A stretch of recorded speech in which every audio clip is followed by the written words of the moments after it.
ನಿಮ್ಮ ಬಿಸ್ನೆಸ್ ಯಾವುದೇ ಇರಲಿ ಅದನ್ನು ಪ್ರಚಾರ ಮಾಡಬೇಕಾದ್ರೆ ಸುಮನ್ ಟಿವಿಯಿಂದಲೇ ಸಾಧ್ಯ. ಕೂಡಲೇ ಸಂಪರ್ಕಿಸಿ. ಭಾವ ಜೊತೆ ಎಂಗೇಜ್ಮೆಂಟ್ ಆಯ್ತು, ಬಾಯ್ ಫ್ರೆಂಡ್ ಜೊತೆ ಮದುವೆ ಮಾಡಿಕೊಂಡ ಲವರ್. ಇತ್ತೀಚೆಗಾಗೋ ಮದುವೆ ತಾಳಿ ಕಟ್ಟಿ ಚೌಟ್ರಿಯಿಂದಲೋ ದೇವಸ್ಥಾನದಿಂದಲೋ ಹೊರಗೆ ಬರೋವರೆಗೂ ಗ್ಯಾರಂಟಿ ಇಲ್ಲ ಅನ್ನುವಂತಾಗಿದೆ. ಎಷ್ಟೋ ಮದುವೆಗಳು ಮುಹೂರ್ತ ಮುಗಿದು ಪ್ರಸ್ತ ಆಗೋ ವೇಳೆಗೆ ಮುರಿದು ಬಿದ್ದಿವೆ. ಇನ್ನು ಕೆಲವು ಮದುವೆಗಳು 6 ತಿಂಗಳು ವರ್ಷವೂ ಸಂಸಾರ ಮಾಡಿದ ನಂತರ ಹುಡುಗಿ ಬಾಯ್ ಫ್ರೆಂಡ್ ಜೊತೆ ಜಂಪ್ ಮಾಡಿದ ಉದಾಹರಣೆಗಳು ಇವೆ. ಅಂಥದ್ದೇ ಒಂದು ಘಟನೆಯಲ್ಲಿ ನಡೆದು ಹೋಗಿದೆ. ಎಂಗೇಜ್ಮೆಂಟ್ ಆಗಿದ್ದು ಭಾವನ ಜೊತೆ, ಆದ್ರೆ ಮದುವೆಯಾಗಿದ್ದು ಮಾತ್ರ ಬಾಯ್ ಫ್ರೆಂಡ್ ಜೊತೆ.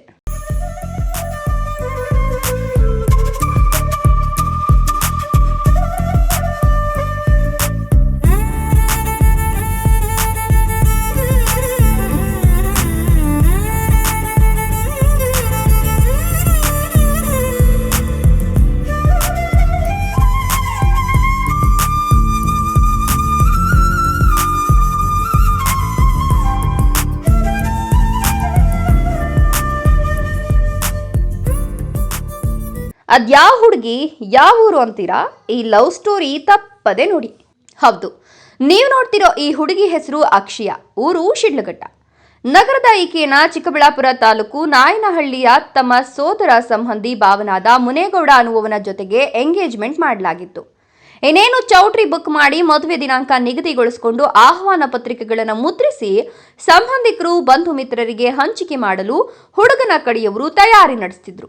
ಆದರೆ ಹುಡುಗಿಗೇನಾಯ್ತೋ ಗೊತ್ತಿಲ್ಲ, ತನ್ನ ಬಾಯ್ ಫ್ರೆಂಡ್ ಶಿಡ್ಲಘಟ್ಟ ನಗರದ ಗಣೇಶನವನ ಜೊತೆ ಜಂಪ್ ಆಗ್ಬಿಟ್ಟಿದ್ಲು.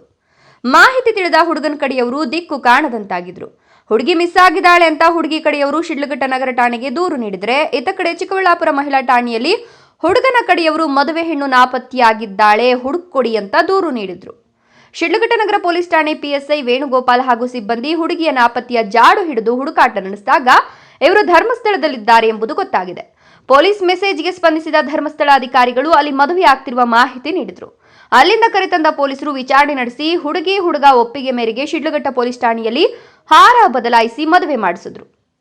ಮದುವೆ ಶಾಸ್ತ್ರ ಮುಗಿಸಿದ ಮೇಲೆ ಚಿಕ್ಕಬಳ್ಳಾಪುರ ಮಹಿಳಾ ಠಾಣೆಯಲ್ಲೂ ಇಬ್ಬರನ್ನ ಹಾಜರುಪಡಿಸಿ ಹುಡುಗಿ ಸಿಕ್ಕಿರುವ ಬಗ್ಗೆ ಎಂಗೇಜ್ಮೆಂಟ್ ಆಗಿದ್ದ ಸೋದರ ಮಾವನಿಗೆ ಸ್ಪಷ್ಟನೆ ನೀಡಿ ಹೇಳಿಕೆ ತೆಗೆದುಕೊಂಡು ಮದುವೆಯಾದ ಹುಡುಗನ ಜೊತೆ ಕಳಿಸ್ಕೊಟ್ರು. ಇನ್ನು ಸಾವಿರಾರು ರೂಪಾಯಿ ಖರ್ಚು ಮಾಡಿ ಎಂಗೇಜ್ಮೆಂಟ್ ಮಾಡಿಕೊಂಡು ಮದುವೆಗೆ ಸಿದ್ಧಪಡಿಸಿಕೊಂಡಿದ್ದ ಮುನೇಗೌಡನ ಫ್ಯಾಮಿಲಿ ಬಂದ ದಾರಿಗೆ ಸುಂಕ ಇಲ್ಲ ಅನ್ನುವಂತೆ ಮನೆಗೆ ವಾಪಸ್ ಆಗಿದ್ದಾರೆ. ದಾಖಲಾಗಿತ್ತು. ಅದರಂತೆ ಈ ದಿನ ಇವ್ರನ್ನ ಪತ್ತೆ ಹಚ್ಚಿ ಸಂಬಂಧಪಟ್ಟವ್ರನ್ನ ಪತ್ತೆ ಹಚ್ಚಿದಾಗ ಈ ತರ ಇಬ್ರು ನಿನ್ನೆ ಹೋಗಿ ಧರ್ಮಸ್ಥಳದಲ್ಲಿದ್ರು. ನಿನ್ನೆ ಧರ್ಮಸ್ಥಳದಿಂದಾನೆ ಕರ್ಕೊಂಡ್ಬಂದು ಈ ದಿನ ಅವರು ತಂದೆ ತಾಯಿ ಒಪ್ಪಿಗೆ, ಹುಡುಗಿಯವ್ರ ತಂದೆ ತಾಯಿ ಮತ್ತು ಹುಡುಗನವ್ರ ತಂದೆ ತಾಯಿ ಮತ್ತೆ ಅವ್ರೆಲ್ಲ ಹಿರಿಯರ ಒಪ್ಪಿಗೆ ಮೇರೆಗೆ ಈ ದಿನ ಒಬ್ರಿಗೊಬ್ರು ಪ್ರೀತಿಸಿದ್ದಾರೆ. ಅವ್ರು ಮದುವೆ ಮಾಡ್ಕೊಂಡಿದ್ದಾರೆ.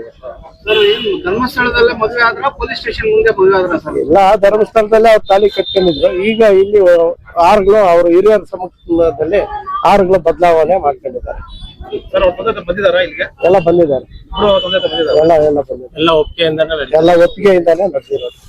ಮದುವೆ ವಯಸ್ಸಿಗೆ ಬಂದ ಮೇಲೆ ಹುಡುಗ ಹುಡುಗಿ ಇಷ್ಟಪಟ್ಟು ಮದುವೆಯಾಗೋದ್ರಲ್ಲಿ ತಪ್ಪಿಲ್ಲ. ಆದ್ರೆ ಮದುವೆ ಆಗೋಕ್ ಮೊದಲು ಇನ್ನೊಬ್ಬರ ಜೊತೆ ಮದುವೆ ಆಗುವ ಒಪ್ಪಿಗೆ ಕೊಡೋದು ಯಾಕೆ, ಖರ್ಚು ಮಾಡಿಸೋದು ಯಾಕೆ, ಮೊದಲೇ ತಮ್ಮ ತೀರ್ಮಾನ ಹೇಳಿಬಿಟ್ರೆ ಒಂದ್ ಕೆಲಸ ಮುಗಿತದಲ್ಲ ಅನ್ನೋದನ್ನ ಈ ಟೀನೇಜ್ ಮಕ್ಕಳು ಯೋಚನೆ ಮಾಡಿ ನಿರ್ಧಾರ ತೆಗೆದುಕೊಳ್ಬೇಕು. ಮತ್ತೊಂದ್ ಕಡೆ ಪೋಷಕರು ಸಹ ವಯಸ್ಸಿಗೆ ಬಂದು ಪ್ರೀತಿಸಿ ಮದುವೆಯಾಗೋ ಪ್ರೇಮಿಗಳನ್ನ ಕ್ರೂರವಾಗಿ ನಡೆಸ್ಕೊಳ್ಳೋದು ಬಿಡಬೇಕು. ಅವರ ಹಣೆ ಬರಹ ಹೇಗಿರುತ್ತೋ ಹಾಗಾಗತ್ತೆ ಅಂತ ಸುಮ್ಮನಿರಬೇಕು ಅನ್ನೋದು ನಮ್ಮ ಕಳಕಳಿ. ಅಂಬರೀಶ್, ಚಿಕ್ಕಬಳ್ಳಾಪುರ, ಸುಮನ್ ಟಿವಿ.